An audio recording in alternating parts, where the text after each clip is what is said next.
Salut à tous, bienvenue sur Vonguru. Alors aujourd'hui, présentation des composants de la série HydroX de chez Corsair, ce qui va vous permettre de concevoir votre propre système de refroidissement liquide custom.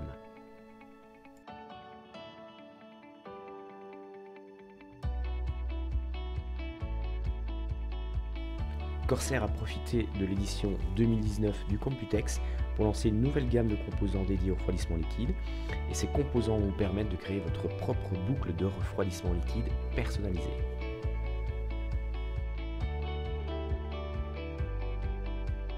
Durant cette vidéo, nous allons vous présenter les différents composants que nous avons reçus donc directement de chez Corsair. Tous ces composants viendront s'installer dans un boîtier Crystal 680X RGB, toujours de chez Corsair.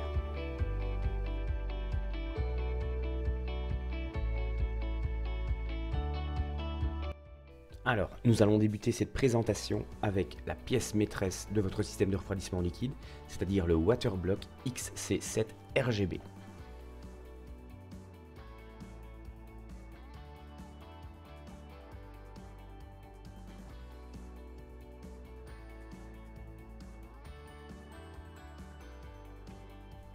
Le Waterblock est bien protégé par une coque prémoulée en plastique qui va vous garantir d'être livré dans les meilleures conditions.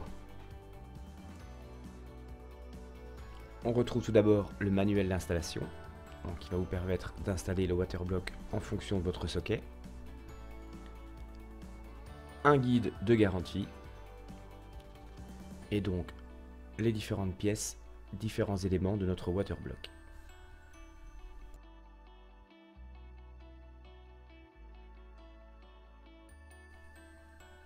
Alors, au niveau du Waterblock, on retrouve un cadre plastique noir donc qui englobe le contour de notre Waterblock ainsi que les deux embouts d'entrée et de sortie.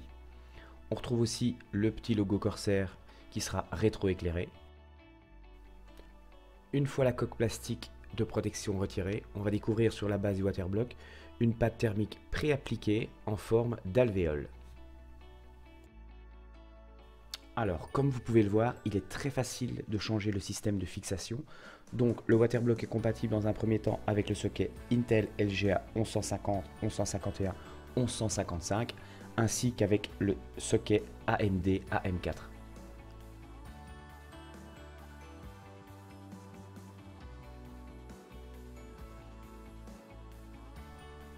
Le changement de support de socket se fait en un tour de main et vous permettra de passer soit sur le support Intel ou soit sur le support AMD. La partie centrale de la face avant est transparente, ce qui vous permet de découvrir les micro-canaux qui sont au nombre de 60.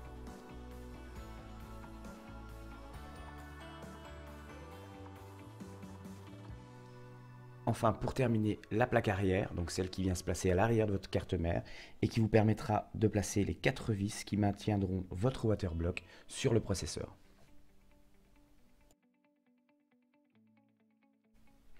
Passons à présent au combo pompe réservoir XD5 RGB. Donc on parle de combo parce que la pompe et le réservoir ne font partie que d'un seul élément. On retrouve dans la boîte le manuel de fixation donc de la pompe réservoir, la fiche de garantie, et on va retrouver deux supports, un support en 120 mm et un support en 140 mm. Ces supports vont vous permettre de venir fixer donc la pompe réservoir directement soit sur un ventilateur de 120 mm ou sur un ventilateur de 140 mm.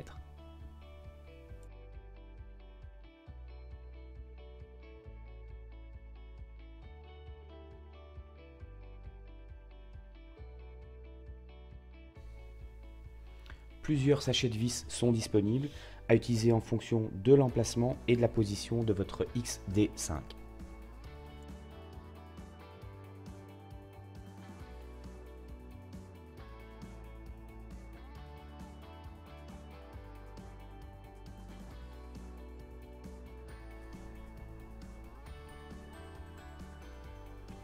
On retrouve aussi un bouchon bénéficiant d'une sonde thermique intégrée, donc qui va vous permettre de connaître la température de votre liquide au sein du réservoir.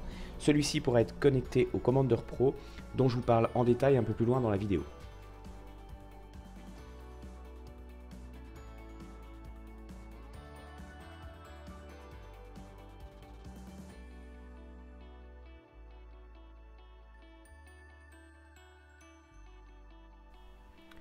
le support de la pompe réservoir, donc qui va permettre de la placer en position verticale. On va retrouver aussi un connecteur ATX, donc ce connecteur va vous permettre de ponter votre alimentation et de ne mettre sous tension que la pompe lors du remplissage.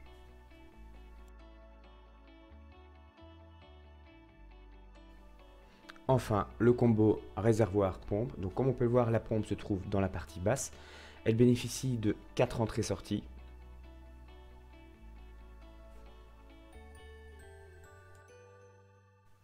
La pompe est un modèle D5, donc c'est une pompe qui a déjà fait ses preuves depuis plusieurs années. Les 4 écrous de fixation.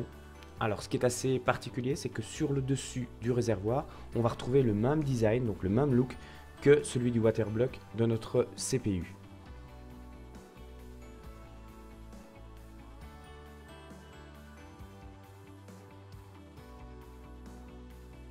Enfin, à l'intérieur du réservoir, on retrouve un anticyclone. Donc le but, c'est d'éviter l'accumulation de bulles d'air au sein de votre boucle de refroidissement liquide.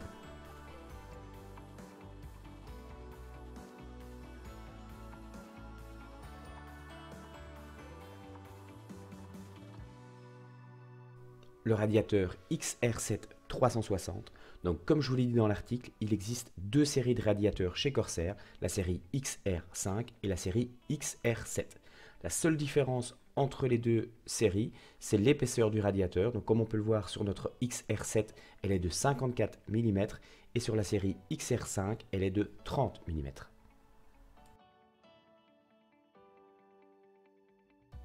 Le choix d'un radiateur XR5 ou XR7 doit se faire en fonction de la place dont vous disposez au sein de votre boîtier. Il faut savoir que pour une dimension identique, bien sûr, le modèle XR7 se montrera légèrement plus performant vu son épaisseur plus importante.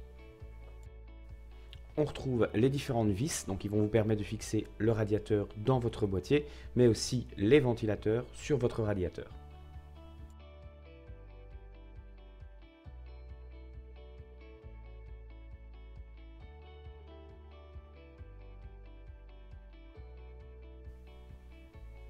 Le radiateur est de couleur noire mat et on va retrouver sur chaque tranche le logo Corsair. C'est un modèle de 360 mm, donc il va pouvoir accueillir 3 ou 6 ventilateurs 220 mm.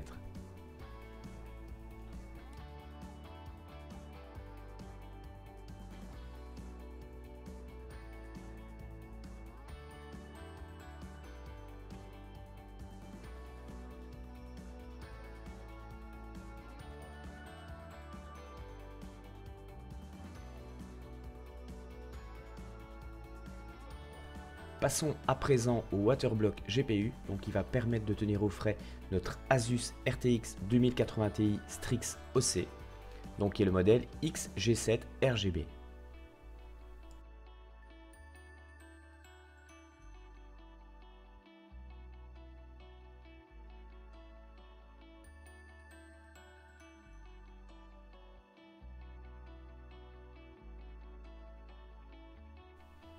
Le waterblock est une version intégrale, donc c'est-à-dire qu'il va refroidir la puce graphique, les puces mémoire ainsi que les tâches d'alimentation.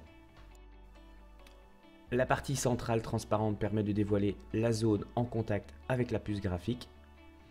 Sur la droite, on retrouve le logo X gravé dans le plexi et on va retrouver aussi une petite roue qui va vous permettre visuellement de vérifier que le liquide circule bien au sein de votre boucle de refroidissement.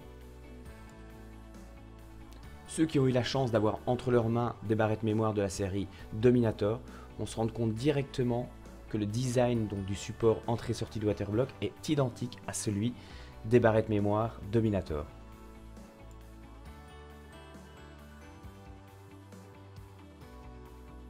Sur la tranche supérieure, on retrouve le logo HydroX série, on retrouve GeForce RTX ainsi que le logo Corsair.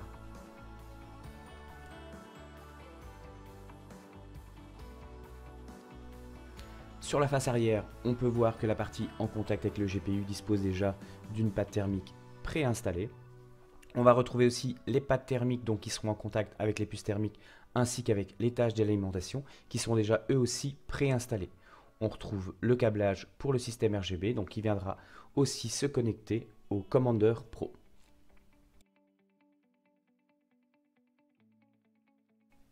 Enfin, on retrouve la notice d'installation du waterblock donc sur l'Asus RTX 2080 Ti Strix OC ainsi qu'une backplate, donc c'est-à-dire la plaque qui viendra se placer à l'arrière de votre carte graphique.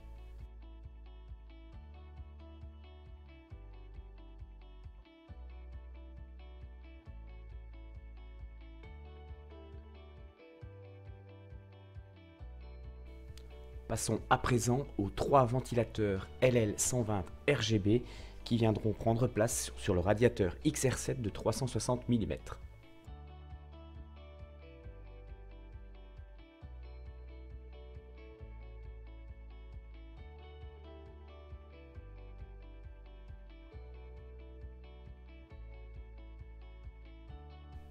Le ventilateur LL120 RGB est équipé de 16 LED paramétrables individuellement et répartis sur le cercle extérieur ainsi que sur celui du centre.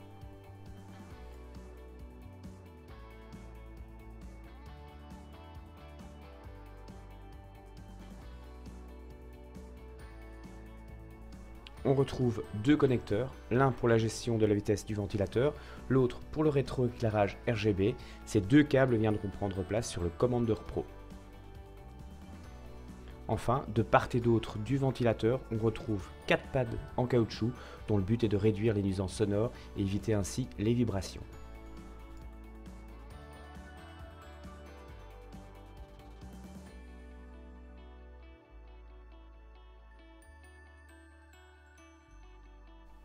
Les embouts XF compression. Donc si vous avez lu l'article, vous savez que nous sommes partis sur un montage avec des tuyaux souples, donc avec des embouts à coiffe de couleur noire.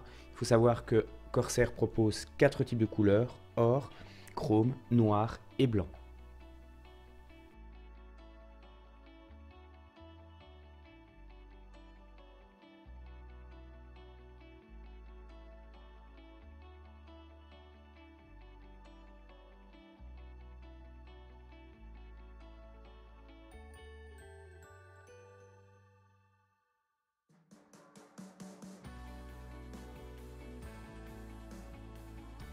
Corsair nous a fourni aussi des adaptateurs à 45 degrés et des adaptateurs à 90 degrés.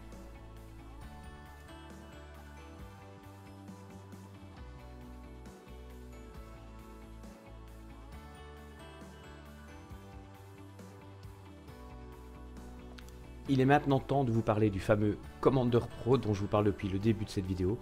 Donc c'est l'élément central qui va permettre de contrôler la vitesse des ventilateurs, de contrôler le système RGB ainsi que de relever les températures des sondes qui lui sont connectées.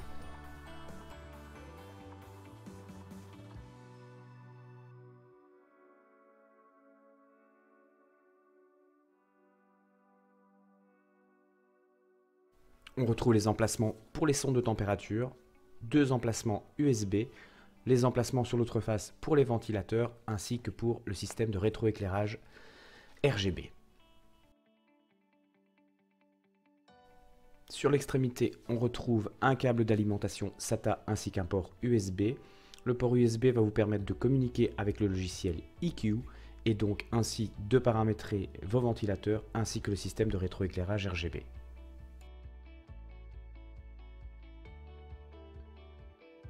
On retrouve aussi 3 pads autocollants qui vont vous permettre de fixer le Commander Pro à l'intérieur de votre boîtier, le manuel d'utilisation ainsi que des rallonges pour les ventilateurs et pour le système RGB.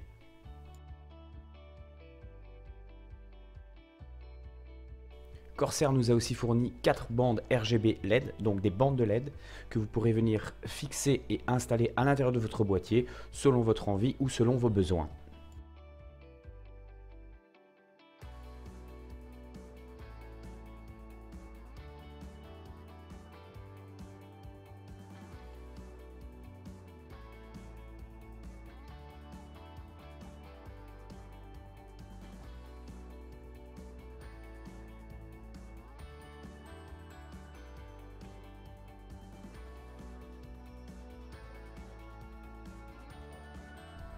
Alors, terminons la présentation de ces différents composants avec le liquide XL5 transparent.